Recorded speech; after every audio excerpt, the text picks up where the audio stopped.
ان الحمد للہ والصلاة والسلام علی رسول اللہ اما بعد۔ محترم ناظرین اور معزز سامعین، اصلاح میڈیا کے پلیٹ فارم سے بندہ ناچیز حافظ ابو یحییٰ ایک نیا پروگرام ہفتہ وار محاسبہ لے کر حاضر ہوا ہے۔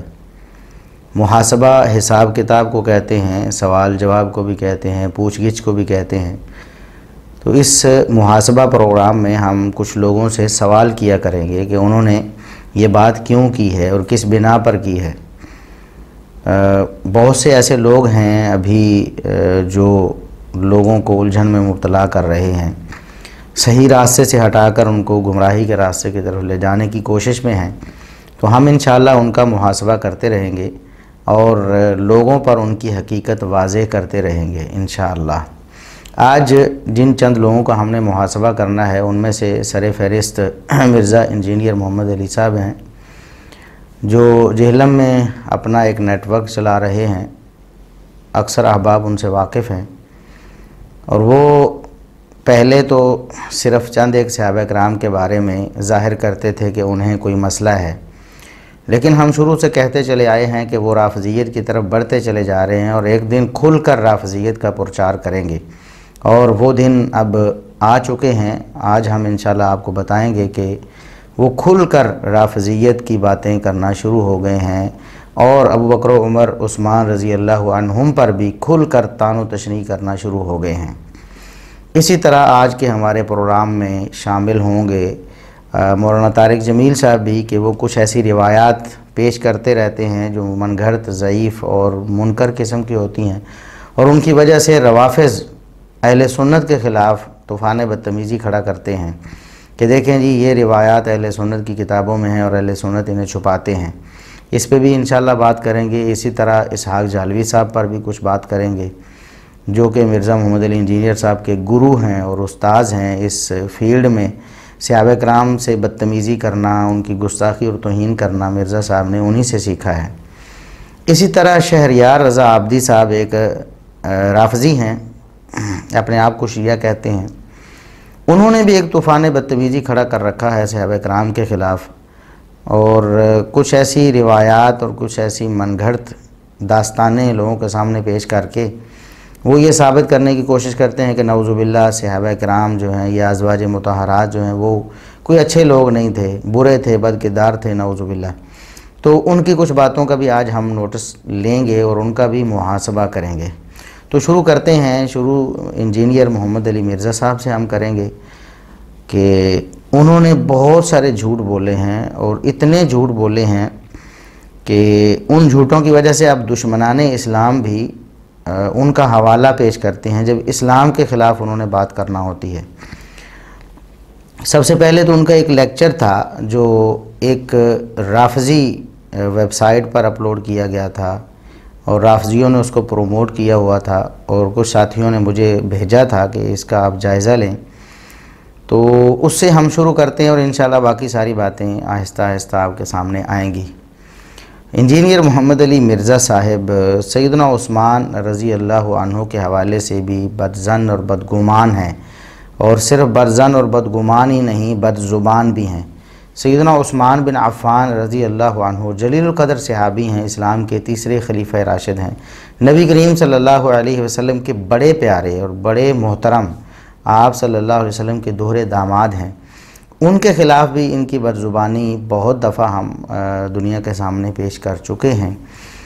آج بھی جو ان کی وہ ویڈیو میرے سامنے آئی تو اس میں بھی انہوں نے سیدنا عثمان رضی اللہ عنہ پر ایک تہمت لگائی تھی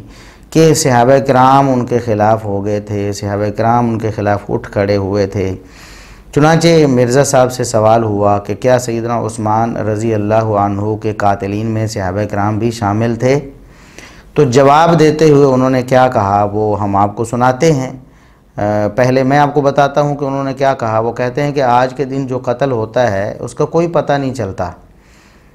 تو فرانزک انویسٹیگیشن کی سہولت بھی آج موجود ہے، لیکن اس کے باوجود بھی نہیں پتہ چلتا کہ قاتل کون ہیں۔ اس دور میں تو کوئی سی سی ٹی وی کیمرہ بھی نہیں تھا۔ ہم صرف یہ کہہ سکتے ہیں کہ مخالفین عثمان میں صحابہ کرام تھے۔ ان میں سے ٹاپ آف دا لسٹ سیدہ عائشہ رضی اللہ عنہا تھیں، یہ بات انہوں نے کی، اور آگے انہوں نے کہا کہ محمد بن ابی بکر تھے، عمار بن یاسر تھے، اور باقی اصحاب تھے، اصحاب شجرہ بھی تھے جنہیں عثمان رضی اللہ عنہ سے اختلاف رائے ہوا تھا۔ البتہ وہ کہتے ہیں کہ قتل کرنے والوں میں ان کا شامل ہونا ثابت نہیں۔ کیا حضرت عثمان رضی اللہ عنہ کے قاتلوں میں صحابہ کرام بھی شامل تھے؟ سر آج کے دن جو قتل ہوتا ہے اس کی کوئی پتہ نہیں چلتا، فورینزک اتنی انویسٹیگیشن ہونے کے باوجود، اس زمانے میں نہ کوئی سی سی ٹی وی کیمرہ تھا، صرف ہم یہ کہہ دیتے ہیں کہ مخالفین عثمان میں صحابہ کرام تھے، ان میں ٹاپ آف دا لسٹ سیدہ عائشہ تھی رضی اللہ تعالیٰ، عمار بن یاسر تھے، محمد بن ابی بکر تھے حضرت ابو بکر کے بیٹے، اور باقی اصحاب بھی تھے، اصحاب شجرہ بھی تھے، جن کو اختلاف رائے ہوا تھا، قتل کرنے میں ان کا شامل ہونا کوئی ثابت نہیں۔ تو یہ ہم آگے جا کر بتاتے ہیں کہ الحمدللہ ہماری کرامت ہے، یہ ہماری محنت کا نتیجہ ہے کہ آج مرزا صاحب اتنا بیک فٹ پہ آنے پر مجبور ہو گئے ہیں کہ قاتلین عثمان میں صحابہ کرام کا شامل ہونا اس سے انہوں نے انکار کر دیا ہے۔ باقی یہ جو بات ہے کہ سیدہ عائشہ رضی اللہ عنہا ان کے مخالفین میں تھیں، تو یہ بدترین جھوٹ ہے مرزا صاحب کا۔ جہاں تک محمد بن ابی بکر کا تعلق ہے تو اس حوالے سے ہمارا پورا ایک ویڈیو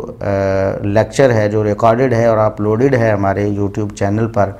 اصلاح میڈیا کمپلیٹ لیکچرز والے یوٹیوب چینل پر وہ کمپلیٹ اپلوڈڈ ہے، اسی طرح اس میں سے شارٹ کلپس جو ہیں مرزا صاحب کی خیانتوں اور جہالتوں پر جو مبنی ہیں، مختلف چھوٹے چھوٹے کلپس ہیں ایک ایک بات پر جن میں فوکس کیا گیا ہے، وہ ہمارے یوٹیوب چینل اصلاح میڈیا شارٹ کلپس والے چینل پر آپ کو مل جائیں گی ساری ویڈیوز۔ اور ہم انشاءاللہ جب ویڈیو اپلوڈ کریں گے یہ والی یوٹیوب پر، یہ جو ہمارا کمپلیٹ لیکچرز والا چینل ہے، تو اس میں ہم انشاءاللہ ڈسکرپشن میں یہ تمام لنکس بھی دے دیں گے، اور کوشش کریں گے کہ جو شارٹ کلپس والا چینل ہے تو جو ویڈیو ہماری پرانی ریکارڈڈ ہے اس کے متعلق، تو شارٹ کلپس والے چینل میں بھی جب ویڈیو اپلوڈ ہو تو اس کی ڈسکرپشن میں متعلقہ جو ریلیٹڈ ویڈیوز ہیں ان کے لنکس دے دیے جائیں۔ تو محمد بن ابی بکر صحابی نہیں تھے۔ محمد بن ابی بکر کے بارے میں ہم تفصیلاً ریکارڈ کروا چکے ہیں کہ وہ سیدنا عثمان رضی اللہ عنہ کے قاتلوں میں شامل تھے، اگرچہ بالفعل یعنی ہاتھ سے جا کر حملہ نہیں کیا، لیکن حملہ آوروں کو اکسانے والے اور لے کر آنے والے، ساری بغاوت کو بھڑکانے والے اس محمد بن ابی بکر ان لوگوں میں شامل ہیں، اور اسی لیے سیدہ عائشہ صدیقہ رضی اللہ عنہا تو انہیں بد دعائیں دیا کرتی، حالانکہ ان کے بھائی تھے محمد بن ابی بکر، لیکن سیدنا عثمان رضی اللہ عنہ کی شہادت میں ان کا ملوث ہونا، اس وجہ سے وہ انہیں بد دعائیں دیتی تھیں کہ اللہ رب العزت اسے تباہ و برباد کرے، اس سے بدلہ لے کہ اس نے عثمان رضی اللہ عنہ کو ظلماً شہید کرنے میں کردار ادا کیا ہے۔ تو محمد بن ابی بکر کے بارے میں تو ہم تفصیلاً بات کر چکے ہیں، وہ صحابی نہیں ہیں۔ باقی سیدہ عائشہ رضی اللہ عنہا پر یہ تہمت ہے اور یہ جھوٹ ہے، مرزا صاحب تا قیامت اس کا کوئی صحیح الاسناد حوالہ نہیں پیش کر سکتے کہ سیدنا عثمان رضی اللہ عنہ کا گھر گھیرنے والے جو تھے یا آپ کو شہید کرنے والے تھے ان میں سیدہ عائشہ رضی اللہ عنہا شامل تھیں، یا شہید کرنے والوں میں تو نہیں وہ کہتے ہیں، لیکن مخالفین میں یعنی اس معاملے کو بھڑکانے والے، یعنی یہ کہنے والے کہ سیدنا عثمان رضی اللہ عنہ غلط طریقے سے امور خلافت چلا رہے ہیں یا انہیں خلافت سے دستبردار ہو جانا چاہیے، وہ خلافت کے اہل نہیں ہیں، ان سارے معاملات میں قطعاً سیدہ عائشہ رضی اللہ عنہا نہیں تھیں۔ ہاں، جو لوگ سیدنا عثمان رضی اللہ عنہ کو شہید کرنے والے ہیں، مالک اشتر وغیرہ اور محمد بن ابی بکر وغیرہ اور دیگر جو ہیں، ان کے خلاف بد دعائیں ضرور سیدہ عائشہ صدیقہ رضی اللہ عنہا سے ثابت ہیں، جیسا کہ ہم پیش کر چکے ہیں۔ لہٰذا مرزا صاحب آپ کا یہ جھوٹ اب زیادہ نہیں چلنے والا۔ ہم آپ سے مطالبہ کرتے ہیں کہ اگر آپ سچے ہیں اپنے اس دعوے میں کہ سیدہ عائشہ صدیقہ رضی اللہ عنہا مخالفین عثمان میں شامل تھیں، تو آپ ایک صحیح الاسناد روایت پیش کریں۔ اگر آپ ایک بھی صحیح الاسناد روایت پیش نہ کر سکیں تو اس کا مطلب یہ ہے کہ آپ جھوٹے ہیں، بددیانتی سے کام لیتے ہیں، اور صحیح الاسناد کا لیبل لگا کر کہ میں صحیح الاسناد روایتیں پیش کرتا ہوں، اس لیبل کے نیچے آپ جھوٹی اور منکر اور من گھڑت روایات، بے پایا اور بے ثبوت روایات جو ہیں وہ لوگوں کے سامنے پیش کرتے ہیں۔ سیدہ عائشہ صدیقہ رضی اللہ عنہا سیدنا عثمان رضی اللہ عنہ کی مخالف نہیں تھیں، نہ ان کا کوئی کردار ہے، نہ انہوں نے مخالفین کی حمایت کی۔ ہاں، مخالفین کی مخالفت ضرور کی ہے، جیسا کہ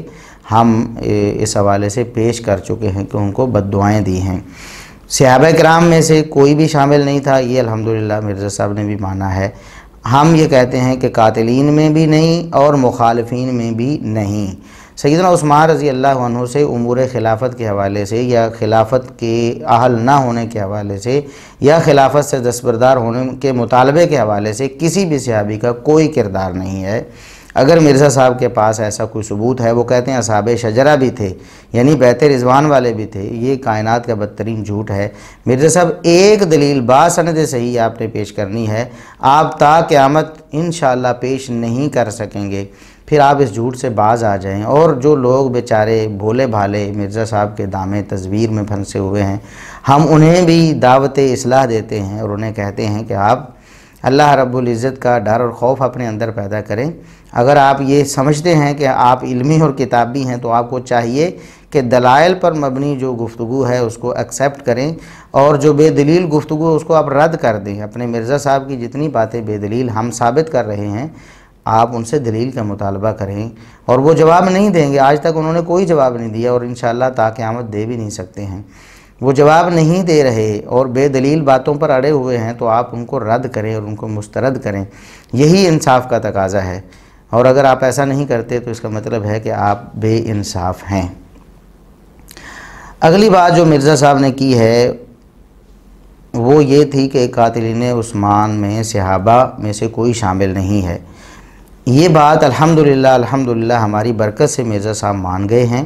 کہ کوئی بھی صحابی قاتلین عثمان میں شامل نہیں تھے، لیکن جب انہوں نے یہ مان لیا تو انہوں نے اپنے باب اسحاق جھالوی صاحب کو جھوٹا قرار دے دیا ان کے اس دعوے میں کہ اسحاق جھالوی صاحب کا یہ پرزور دعویٰ تھا کہ سیدنا عثمان رضی اللہ عنہ کو شہید کرنے والے وہ صحابہ تھے بلکہ بیت رضوان والے تھے،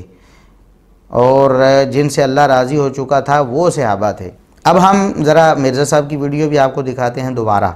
کہ مرزا صاحب کہہ رہے ہیں کہ قاتلین عثمان میں صحابہ کرام میں سے کوئی شامل نہیں تھا، اور باقی اصحاب بھی تھے، اصحاب شجرہ بھی تھے جن کو اختلاف رائے ہوا تھا، قتل کرنے میں ان کا شامل ہونا کوئی ثابت نہیں ہے۔ جی آپ نے سن لیا کہ قاتلین عثمان میں کوئی بھی صحابی شامل نہیں تھا۔ اب اسحاق جھالوی صاحب کا وہ بیان ہم آپ کو سنائیں گے انشاءاللہ ویڈیو میں۔ وہ کہتے ہیں کہ آج قاتلین عثمان کو جو مرضی کہو، یہ وہ پنجابی میں کہتے تھے، میں ذرا اردو میں آپ کو سمجھا رہا ہوں۔ کہتے ہیں آج صحابہ قاتلین عثمان کے بارے میں آپ جو مرضی کہتے رہیں کہ کون تھا قاتل، وہ خود صحابہ تھے۔ جھالوی صاحب کہتے ہیں وہ خود صحابہ سی جنہوں نے شہید کیا، نعوذ باللہ۔ میں انہا تلاش کیتا تے پھر وہ بیت رضوان والے سی، کوئی ایرا غیرہ بندہ نہیں سی۔ یعنی کہتے ہیں میں نے بڑا تلاش کیا تو مجھے یہی ملا کہ بیت رضوان والے صحابہ تھے جنہوں نے سیدنا عثمان رضی اللہ عنہ کو شہید کیا۔ آج قاتلان عثمان جو مرضی آکھو وہ خود صحابی، میں نہ تلاش کیتا کہ بیت رضوان والے کوئی ایرا غیرہ بندہ نہیں سی، نہ کوئی یہودی سے۔ کتنا بڑا جھوٹ ہے، بددیانتی ہے، اور مرزا صاحب بھی اس بات کو مانتے ہیں کہ یہ جھوٹ ہے، لیکن اپنے بابے سے ہاتھ نہیں اٹھائیں گے۔ جھوٹا بھی مان رہے ہیں، جھوٹ بھی تسلیم کر رہے ہیں ان کا۔ اور آگے اسحاق جھالوی صاحب کہتے ہیں خود او بندے سی جنہاں تے اللہ راضی ہویا سی، خود وہ لوگ سی جنہاں تے اللہ راضی ہوا، انہاں مقام کے رہا۔ یعنی بیت رضوان کی طرف اشارہ کر رہے ہیں کہ بیت رضوان والے صحابہ نے شہید کیا۔ اور ہم یہاں ایک اور جھالوی صاحب کی دوگلی پالیسی آپ کو اور ان کی دروغ گوئی سناتے ہیں کہ ایک طرف یہاں جب سیدنا عثمان رضی اللہ عنہ کے بارے میں جھوٹ بول کر بیت رضوان والے صحابہ پر الزام لگانا تھا تو کہہ دیا کہ اللہ ان سے راضی ہو چکا تھا، جبکہ دوسری جگہ کہتے ہیں کہ بیت رضوان والوں سے بھی اللہ راضی نہیں ہوا۔ وہ کہتے ہیں وہ تو وقتی طور پر اس وقت اللہ راضی ہوا تھا، بعد میں تو ان سے ناراض بھی ہو سکتا تھا۔ نعوذ باللہ نعوذ باللہ۔ آیت میں جو آیا نا کہ لقد رضی اللہ عنہ المومن عزیز بھائیوں تحت شجرہ، ایک تو اس سے ہم جو نکالتے ہیں کہ اللہ قیامت تک لیے ان سے راضی ہو گئے، یہ بھی ہماری طرف سے نا دھاندلی ہے، ایسی بات نہیں۔ اللہ صرف اس وقت راضی ہوا جب وہ بیعت کر عزیز بھائیوں۔ یعنی جھالوی صاحب اتنے بڑے دروغ گو تھے، اتنے بڑے جھوٹے تھے کہ ایک طرف مان رہے ہیں کہ ان صحابہ سے اللہ راضی ہو گیا، رضی اللہ عنہم ورضوا عنہ، لیکن دوسری طرف کہتے ہیں کہ ان سے اللہ راضی ہوا عارضی طور پر، ہمیشہ ہمیشہ نہیں راضی ہوا ان سے بھی۔ یعنی ان کی یہ دیکھیں، ان کا گرگٹ کی طرح رنگ بدلنا دیکھیں، اپنے مفاد میں آئے تو ان صحابہ سے اللہ راضی ہوا، اور اپنے مفاد کے خلاف آئے تو ان صحابہ سے بھی اللہ کے راضی ہونے کا انکار کر دیں۔ یہ ان کی اصلیت ہے۔ یہ تو بیت رضوان والوں کو بھی اللہ کی رضامندی کا مستحق نہیں سمجھتے،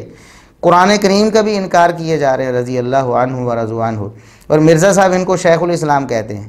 اور مرزا صاحب یہ آپ کے شیخ الاسلام ہیں جو آپ کے نزدیک جھوٹے ہیں، کیونکہ آپ بھی یہ بات مانتے ہیں کہ صحابہ میں سے کوئی بھی شامل نہیں تھا سیدنا عثمان رضی اللہ عنہ کی شہادت میں ملوث نہیں تھا، اور ائمہ دین بھی یہ کہتے ہیں، اہل سنت بھی یہ کہتے ہیں، اور ہم اس حوالے سے پہلے علماء کے حوالے اور ائمہ دین کے حوالے بھی پیش کر چکے ہیں، جیسا کہ حافظ ابن کثیر رحمۃ اللہ علیہ ہیں، علامہ نووی رحمۃ اللہ علیہ وغیرہ۔ تو آپ بھی اس بات کو مانتے ہیں، لیکن آپ کے بابا جی جھوٹ بولتے ہوئے بیت رضوان والے صحابہ کرام پر الزام لگا رہے ہیں کہ انہوں نے شہید کیا۔ واضح الفاظ میں قاتلین عثمان کہتے ہیں بیت رضوان والوں کو، کہتے ہیں کہ جو سارے صحابہ شہروں میں سے اکٹھے ہوئے تھے وہ سارے صحابہ ہی تھے، وہ صحابہ سے جڑے شہروں تو اکٹھے ہو کے یعنی گھر گھیرنے والے بھی صحابہ، شہید کرنے والے بھی صحابہ، اور بیت رضوان والے صحابہ۔ مرزا صاحب آپ بتائیں کہ کون جھوٹا ہے، آپ جھوٹے ہیں یا آپ کے گرو اسحاق جھالوی صاحب جھوٹے ہیں صحابہ کرام پر الزام لگانے میں؟ اور ہم کہتے ہیں دونوں ہی جھوٹے ہیں، اسحاق جھالوی صاحب جھوٹے ہیں، یہ تو آپ نے بھی مان لیا، اور آپ جھوٹے ہیں، اور ہم نے ثابت کر دیا کہ سیدہ عائشہ صدیقہ رضی اللہ عنہا پر آپ تہمت لگا رہے ہیں کہ وہ سیدنا عثمان رضی اللہ عنہ کی مخالف تھیں، ان کی مخالف پارٹی میں شامل تھیں، مخالفین عثمان میں شامل تھیں۔ یہ بدترین جھوٹ ہے مرزا صاحب آپ کا، اور اصحاب شجرہ پر آپ نے یہ جھوٹا الزام لگایا، یہ بھی بدترین جھوٹ ہے آپ کا۔ تو آپ خود ہی یہ فیصلہ کر لیں مرزا صاحب کہ آپ کے بابا جی بھی جھوٹ بول رہے ہیں اور آپ بھی جھوٹ بول رہے ہیں۔ اللہ کے لیے آپ صحابہ کرام کی عداوت چھوڑ دیں، ورنہ آپ کا انجام بھی اسی طرح ہونے والا ہے جو اسحاق جھالوی صاحب کا ہوا۔ دنیا سے چلے گئے صحابہ کرام کا بغض لے کر، وہ کہتے تھے کہ چند صحابہ سے اللہ راضی ہوا، اور آج آپ انہیں شیخ الاسلام کہتے ہیں۔ یہ تو رافضیت ہے نا، اور رافضی کو آپ شیخ الاسلام کہہ رہے ہیں، اور آپ خود رافضیت کی راہ پر گامزن ہیں، بلکہ تقریباً رافضی ہو چکے ہیں، جیسا کہ ہم آگے آپ کو بتانے والے ہیں کہ آپ نے پوری کی پوری رافضیت جو ہے وہ بولنا شروع کر دی ہے۔ آگے ہم یہ بتاتے ہیں کہ سیدنا عثمان رضی اللہ عنہ کی شہادت کے حوالے سے اسحاق جھالوی صاحب ایک اور جھوٹ بھی بولتے تھے۔ وہ کہتے تھے کہ سیدنا عثمان رضی اللہ عنہ کا قتل درست تھا، یہ ثابت کرنے کی کوشش کرتے، لفظوں میں تو شاید انہوں نے نہیں کہا، لیکن باور یہ کروانے کی کوشش کی ہے کہ سیدنا عثمان رضی اللہ عنہ کو جو شہید کیا گیا یہ کوئی غلط کام نہیں تھا، انہوں نے صحیح کیا جنہوں نے قتل کیا۔ وجہ کیا بیان کرتے ہیں؟ ایک ضعیف ترین روایت، جھوٹی روایت پیش کرتے ہیں۔ انہوں نے تو حوالہ بھی نہیں دیا اسحاق جھالوی صاحب نے، اور ہم نے اللہ کے فضل و کرم سے وہ جھوٹی روایت نکالی ہے، اور نکال کر آپ کے سامنے اس کی حقیقت بتائیں گے۔ اسحاق جھالوی صاحب کہتے ہیں کہ اصل میں سیدنا عثمان رضی اللہ عنہ کو شہید کیوں کیا گیا؟ انہوں نے تو گھر گھیرا ہوا تھا، مطالبہ یہ کر رہے تھے خلافت آپ سے صحیح چل نہیں رہی، آپ خلافت چھوڑ دیں، لیکن اس دوران ہوا یہ کہ سیدنا عثمان رضی اللہ عنہ کے کسی حامی نے ان کے گھر سے تیر چلایا جو مخالفین کے ایک بندے کو لگا، اور اس کو بھی انہوں نے کہا کہ وہ ایک صحابی تھا، ایک بوڑھا صحابی تھا جس کا نام وہ بیان کرتے ہیں نیار بن ایاز، اس کو وہ تیر لگا اور وہ شہید ہو گیا۔ حضرت عثمان دے خامی نے تیر ماریا، ایک صحابی رسول ماریا گیا، پھر انہوں نے آخیا بھی توں ہن یا سامنے تیرے ماریا، پچھلے کیس سے وکھرے رہا، ہن تیر ماریا نیار بن ایاز نو، اس بڑھے صحابی نو مار دیا، قصاص لے کے یہ منے نہیں، انہوں نے دروازے ٹپے قتل کر، وہ بھی جذباتی ہوگا۔ یہ جھالوی صاحب کی داستان ہے جو انہوں نے سنائی ہے۔ سیدنا عثمان رضی اللہ عنہ کو قصوروار ٹھہرانے کے لیے اور ان کے قتل کو جواز بخشنے کے لیے، نعوذ باللہ یہ لوگ ہیں جو خلافت کی باتیں کرتے ہیں۔ ہم آپ کو بتاتے ہیں یہ خلافت سے مخلص نہیں ہیں، یہ بد باطن اور خبث باطن رکھنے والے لوگ ہیں۔ دیکھیں ان کا خبث باطن ہے، ایک طرف کہتے ہیں خلافت، دوسری طرف سیدنا عثمان رضی اللہ عنہ کی خلافت کے ہی یہ منکر ہیں، اور اس کو میں آگے ثابت کروں گا منکر ہیں واضح الفاظ میں۔ جھالوی صاحب بھی کہتے تھے کہ انہوں نے خلافت برباد کر دی اور اسلام کا نظام برباد کر دیا سیدنا عثمان رضی اللہ عنہ نے، نعوذ باللہ۔ اور انجینئر صاحب بھی ایسی باتیں کرتے ہیں جیسا کہ ہم آگے پیش کرنے والے ہیں۔ تو بہرحال انہوں نے بیان یہ کرنے کی کوشش کی کہ سیدنا عثمان رضی اللہ عنہ جو قتل ہوئے ہیں وہ اپنی غلطی کی وجہ سے قتل ہوئے ہیں، وہ کسی نے ان کو ظلماً شہید نہیں کیا۔ روایت یہ بیان کی کہ عثمان رضی اللہ عنہ کے حامیوں میں سے کسی نے تیر چلایا، اور وہ تیر ایک صحابی نیار بن ایاز رضی اللہ عنہ کو لگا اور وہ شہید ہو گئے۔ جب وہ شہید ہو گئے تو باغیوں نے کہا کہ آپ ہمیں اس کا قصاص دیں، باقی باتیں تو بعد میں ہم دیکھیں گے، آپ کی خلافت کے معاملات جن کی وجہ سے ہم نکل کے آئے تھے۔ ابھی یہ جو معاملہ بن گیا ہے کہ آپ نے ہمارا ایک بندہ مار دیا ہے، ہمیں اس کا قصاص چاہیے، تو عثمان رضی اللہ عنہ نے قصاص دینے سے انکار کر دیا، تو انہوں نے دیواریں پھلانگ کے گھر میں داخل ہو کر عثمان رضی اللہ عنہ کو شہید کر دیا، نعوذ باللہ۔ یہ جھوٹی روایت انہوں نے پیش کی۔ اب یہ تاریخ طبری میں یہ روایت موجود ہے، تاریخ طبری میں جلد 4 صفحہ 381، 82 اور 83، ایک سند کے ساتھ نقل مختلف راویوں سے جو سند مروی ہے۔ اب اس کی سند میں 3 راوی مجہول ہیں، ایک بندہ بھی سند میں مجہول ہو تو سند صحیح نہیں ہوتی، ناقابل التفات ہوتی ہے اور ناقابل احتجاج ہوتی ہے۔ اس کی سند میں 3 راوی مجہول ہیں۔ نمبر 1 جعفر بن عبداللہ المحمدی، یہ بھی مجہول ہے۔ نمبر 2 حسین بن عیسیٰ بھی مجہول ہے، اور نمبر 3 اس کا والد عیسیٰ بن زید، یہ تینوں مجہول راوی ہیں۔ اب ایک راوی بھی مجہول ہے تو روایت ضعیف ہے، جب 3 راوی مجہول ہوں گے تو روایت سخت ترین ضعیف ہوگی۔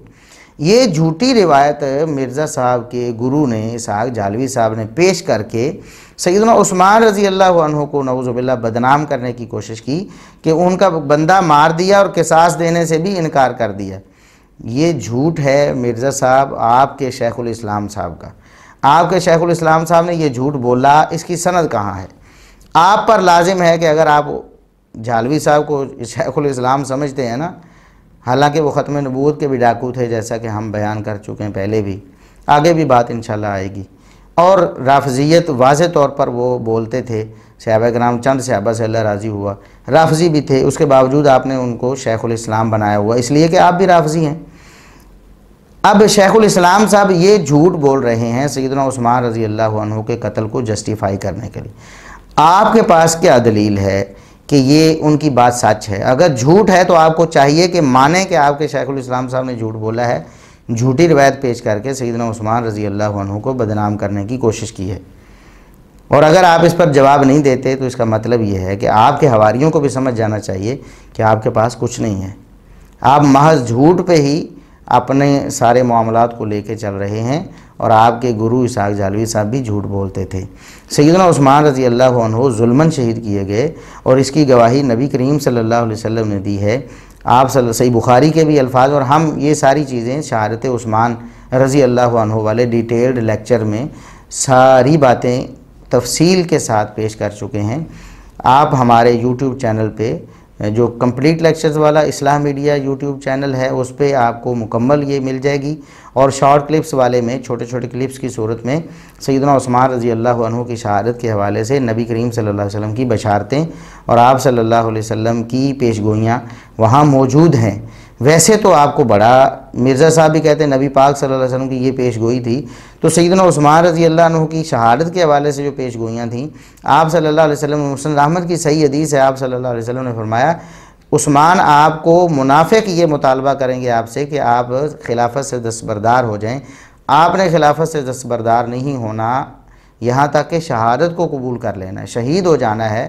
میرے پاس آ جانا ہے، لیکن خلافت نہیں چھوڑنی۔ اس کا مطلب یہ ہے کہ سیدنا عثمان رضی اللہ عنہ بالکل حق پہ تھے، ان کی خلافت بالکل برحق تھی، بالکل درست تھی،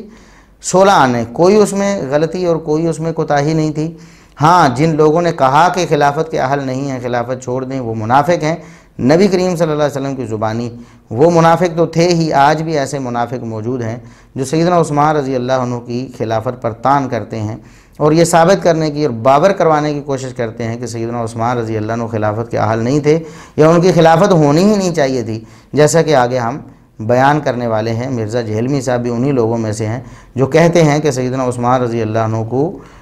خلیفہ نہیں بننا چاہیے تھا، لوگوں کو بھی، صحابہ کو بھی انہیں خلیفہ نہیں بنانا چاہیے تھا، اور یہ باتیں آپ کے لیے حیران کن ہوں گی۔ آج ہم آپ کو انشاءاللہ ساری باتیں سناتے ہیں اور بتاتے ہیں کہ مرزا صاحب نے کیا کیا کہا ہوا ہے۔ مرزا صاحب نے خلفائے راشدین پر بھی تبرہ کر دیا ہے، خلفائے راشدین پر بھی طعن و تشنیع کر دی، اور حد درجہ گستاخی اور توہین کر دی ان کی۔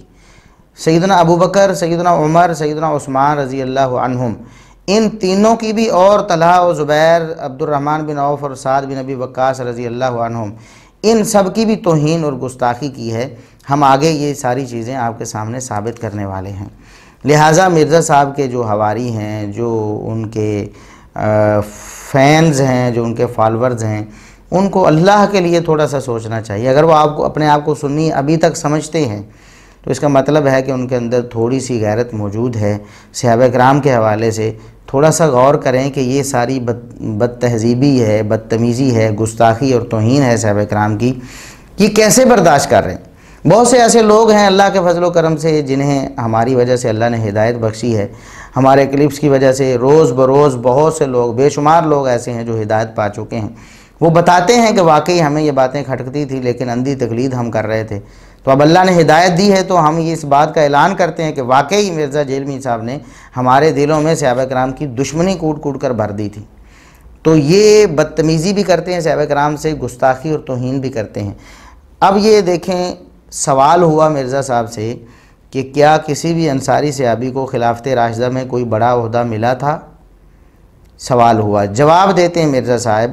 ہاں جی، حضرت علی کی خلافت میں۔ اور آگے کہتے ہیں سر، اور بڑی یعنی انتہائی طعن کے انداز میں، بڑی شرارت کے ساتھ ان کے آپ تیور جب ویڈیو میں ملاحظہ فرمائیں گے تو آپ کو پتہ چلے گا کس انداز میں انہوں نے کہا ہے خلافت راشدہ میں سے صرف سیدنا علی کی خلافت میں انصاری صحابہ کو بڑا عہدہ ملا، اور آگے کہتے ہیں یہی تو فرق ہے، یہی تو فرق ہے۔ کیا کسی بھی انصاری صحابی کو خلافت راشدہ میں کوئی بڑا عہدہ ملا تھا؟ ہاں جی، حضرت علی کی خلافت، سر یہی تو فرق ہے۔ اب یہاں ٹھہر کر ہم ذرا مرزا صاحب کے حواریوں سے پوچھتے ہیں اور مرزا صاحب سے بھی پوچھتے ہیں کہ کون سا فرق آپ بتانا چاہتے ہیں؟ ابو بکر و عمر و عثمان رضی اللہ عنہم اور علی رضی اللہ عنہ کے درمیان فرق بتانا چاہتے ہیں نا آپ؟ اور یہ گستاخی اور توہین ہے۔ اس کا مطلب کیا ہے کہ انصار کو حق نہیں دیا ابو بکر و عمر و عثمان نے، اور علی رضی اللہ عنہ نے دے دیا۔ یہی بتانا چاہتے ہیں نا آپ کہ یہی تو فرق ہے؟ مرزا صاحب یہی رافضیت ہے۔ ابو بکر و عمر و عثمان رضی اللہ عنہم کو اپنی خلافت میں غلط قرار دینا کہ انہوں نے غلطی کی، انہوں نے کوتاہی کی ہے، انصار کے حق میں انہیں عہدہ نہ دے کر اور علی رضی اللہ عنہ نے عہدہ دے کر ان کا حق پورا کر دیا ہے، یہی ابو بکر و عمر و عثمان رضی اللہ عنہم پر تبرہ ہے۔ اور آپ اسی پر بس نہیں کیے، یہ تو اشارے کنائے پہ آپ کام کر رہے ہیں نا، اشارے کنائے پہ، یہی اشارے کنائے پہ روافظ ایسے ہی تقیہ بازی کرتے ہیں اور آہستہ آہستہ کھل بھی جاتے ہیں، جیسے اسحاق جہلوی صاحب آخری عمر میں کھل گئے تھے، آپ بھی کھلتے چلے جا رہے ہیں۔ آگے آپ نے کیا کہا؟ ہم سامعین کو کہتے ہیں کہ ذرا غور سے دل تھام کے آپ بیٹھیں اور ہماری بات سنیں۔ مرزا صاحب کے جو موتا کے دین ہیں ہم ان کو بھی دعوت فکر بار بار دے رہے ہیں کہ انتہائی توجہ سے اور ٹھنڈے دل سے تعصب کی پٹی ہٹا کر اللہ رب العزت سے دعا کر کے میں حق حاصل کرنا چاہتا ہوں، پھر ہماری باتوں پر غور کریں۔ مرزا صاحب نے ابو بکر و عمر و عثمان رضی اللہ عنہم پر بھی طعن و تشنیع کے وار کیے ہیں۔ کیا کہتے ہیں؟ کہتے ہیں کہ ہاں جی، حضرت علی کی خلافت میں سر یہی تو فرق ہے، ابو بکر و عمر و عثمان اور علی رضی اللہ عنہ میں یہی تو فرق ہے کہ ایک نے انصار کا حق ادا کیا اور باقی تین نے حق تلفی کی۔ نعوذ باللہ، نعوذ باللہ، نعوذ باللہ۔ آگے کیا کہتے ہیں اسی سیکوینس میں؟ آپ سنیں تو صحیح۔ آگے وہ کہتے کہ، اور اب خود اندازہ لگائیں کہ کتنی بڑی گستاخی اور توہین کر رہے ہیں۔ کہتے ہیں بخاری مسلم میں حدیث ہے، اے انصار، میں تمہارے گھروں میں فتنوں کو اس طرح اترتے دیکھ رہا ہوں جس طرح بارش کے قطرے ہیں، میرے بعد تم پر دوسرے لوگوں کو ترجیح دی جائے گی، صبر کرنا یہاں تک کہ حوض کوثر پر مجھے آ کر ملنا۔ آگے کہتے ہیں حوض کوثر پر کیا ملنا ہے؟ وہاں کوئی مٹھائی ملے گی؟ کہتے ہیں حوض کوثر پر سے آپ انصار کو جو کہا گیا نا کہ تمہارے اوپر لوگوں کو ترجیح دی جائے گی، تم نے صبر کرنا ہے اور مجھے آ کر حوض کوثر پر ملنا ہے۔ حوض کوثر پر کیا ہوگا جب انصار جائیں گے حوض کوثر پر نبی کریم صلی اللہ علیہ وسلم کے پاس اور ان کی حق تلفی ہوئی ہوگی، ان پر دوسرے لوگوں کو ترجیح دی گئی ہوگی، تو اس وقت پھر کیا ہوگا؟ کہتے ہیں سحقن سحقن لمن غیر بعدی، ان پر پھٹکار ہو جنہوں نے میرے بعد میرے دین کو بدل دیا۔ انصار کی قربانیاں تھیں، انصار کی وجہ سے مسلمانوں کو فائدہ ہوا تھا، لیکن بعد میں ترجیح دوسروں کو دی گئی۔ بخاری مسلم میں حدیث ہے، انصار میں تمہارے گھروں میں فتنوں کو اس طرح اترتے ہوئے دیکھ رہا ہوں جیسے بارش کے قطرے، میرے بعد تم پہ دوسرے لوگوں کو ترجیح دی جائے گی، صبر کرنا یہاں تک کہ حوض کوثر پہ مجھے آ کے ملنا۔ حوض کوثر پہ کیا ملنا؟ وہاں مٹھائی ملے گی۔ سحقن سحقن لمن غیر بعدی، ان پر پھٹکار ہو جنہوں نے میرے بعد میرے دین کو بدل دیا۔ انصار کی قربانیاں تھیں، انصار کی وجہ سے مسلمانوں کو غلبہ ہوا تھا، لیکن بعد میں ترجیح۔